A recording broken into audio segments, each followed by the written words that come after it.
The hardest part of gardening isn't always planting, it's pulling. And there is a harsh truth with that. It's understanding and just knowing what should stay and what should go. And also the different time of year that things definitely need to go sooner than later. And hey y'all, it's Rebecca and welcome to Garden Grace. If you know me, if you've been following me, you know this is one of the hardest things for me, is to look at a plant, although this one will be easier, is to look and say, nope, it's time for you to go. You've done what you're supposed to do, or you've not done what you're supposed to do, and I have just got to make a change. I really want to show you my plants that I am choosing to now pull out and discard, because I want to encourage you to go look at your garden. Go see what plants really need to go now.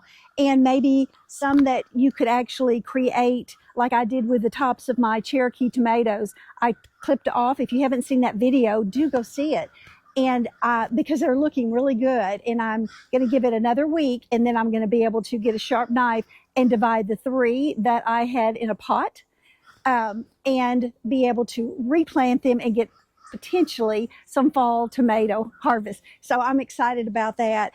But I just want to share with you, because I had my hopes were so high at the beginning of this garden season to have plants that thrive and put off lots of produce.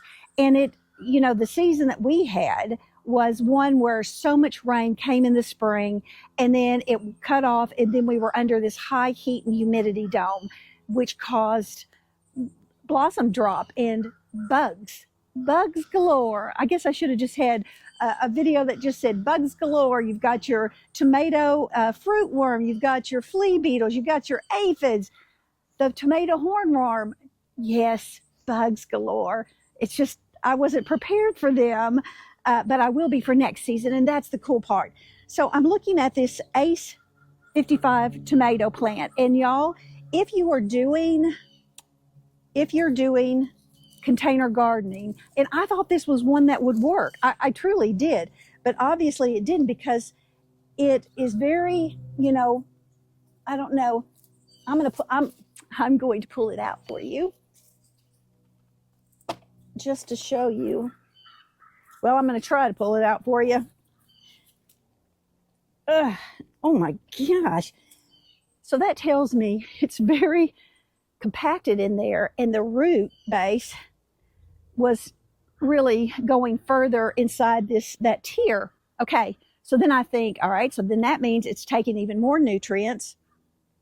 And why this is another Ace 55. It's now put off some green growth again, but I'm not going to fool with it anymore. I'm just not. So let's see if I can pull this out. Good grief.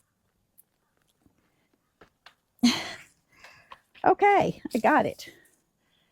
All right. I mean, I'm looking at it, and the roots look healthy. I can't tell you why it didn't do well. Maybe that's just not the right type of tomato plant for Arkansas. That's all I can think, is because I don't understand why it did not produce any fruit. Because if you've watched any of them, I did my fish emulsion. I did my banana fertilizer for the fruiting and blooming. I started off with my yeast fertilizer for the great beginning growth. Okay, well, it just didn't work for this one.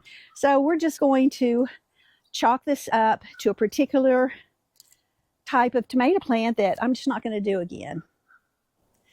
So here are my marigolds. Marigolds are good as bug deterrents, especially like around your tomatoes. And yet, what was I thinking? I'm going to have to go look on the seed packet. It's like, what the heck? Look at how huge that is. And there's even this one that was in here with my beans. And y'all, my beans needed to not have that competition. When to be able to even continue adding in soil, adding in nutrients, you want to be able to have the space to do that. And I really must not have planned what was going to work well. Oh the crows are upset today.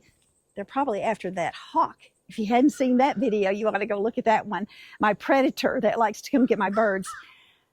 However, I must not have really known enough when I was creating this GreenStalk, because it just turned into, to me, just a big mess. It truly did.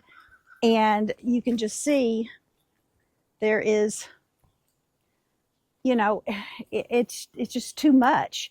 And I think this is another reason that my beans didn't do as well, because they didn't have enough of that airflow and enough room to be able to grow. Because again, we've got this huge marigold that grew up in there. So this is something else. I'm going to now remove my beans. These were the contenders, and then I also had the Gold Rush. And I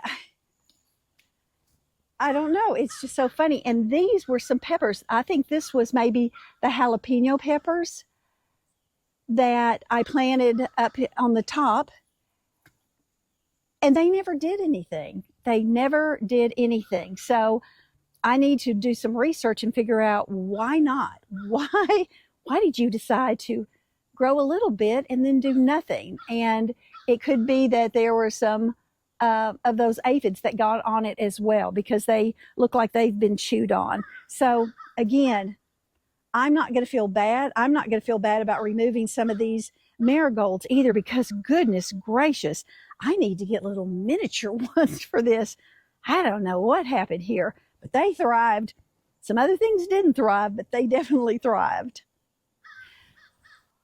What I'm figuring out, y'all, and you're going to see this when you do this in your garden, is that by pulling out those excess plants, even the plants that now at the end of the season, it's time to be pulled out, you're going to have space then to refresh the dirt and also do some succession planting. My Gosha de Oro has done well, although I did go to Oklahoma, so I was gone. And however, so I've got, let me pull this one off and show you. What's in there? What is in there that's eating my, because I wanted to leave it on there, and I'm hoping that I can leave this one to where it actually turns completely golden, orange, I guess. And the good news about Gosha de Oro, which is an Italian pepper, is you can actually pick it at all the different stages. So even at this stage, at the all green stage, and if this one's able to continue all the way to golden, to orange, I don't know why I say golden, it will still be really good to cook with, or just eat fresh in a salad. So I'm excited about that. So I want you to think of this garden cleanup in a way that you're helping the health of your garden. You're helping it to breathe and get more life back into it, to pull out all that excess that's really preventing what is still producing to produce to the fullest. And that's exactly what I'm going to do today. It's kind of like when you're decluttering. You see, your brain feels that clutter.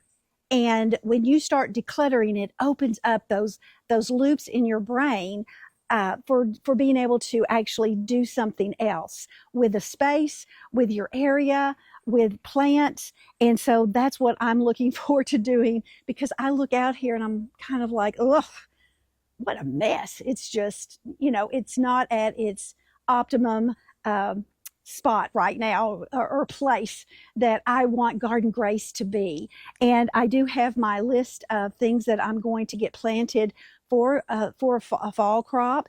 And I have actually some herbs coming, chives, basil, and flatleaf parsley, that I still have time to be able to get planted and harvest the parts of them. And so I'm really looking forward to doing that. So I just want you to take away from this, first, If you haven't subscribed, I would love for you to be part of my Garden Grace family and like the video so this can be shown to other people that might be thinking, what's wrong with my garden? What's happening?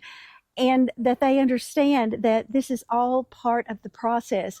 Planting, harvesting, things working, things not working, and when to pull things out.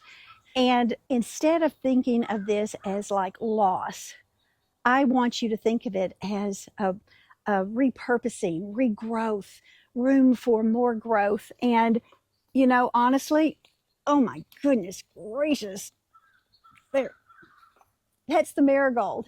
That's pretty tough to pull out, so I'm going to have to dig a little bit to get that one out. But I'm okay with that. I'm okay with doing this. Let me know if you have struggled, with thinning, like I had problems with my carrots, my radishes. I just, you know, forgot that if you go ahead and thin, then you're going to get bigger produce and healthier produce than if you just leave everything crammed in there. But I would love to know, though, help me feel a little bit better in regards to dealing with this angst when it comes to thinning, with pulling out, with throwing away. And let me know if you've experienced that at all. I would love to know. But everything can be overcome, no matter what the situation in your life, in your garden. And just always remember, grow with grace. Until next time, y'all, I'll see you back here in Garden Grace. Bye.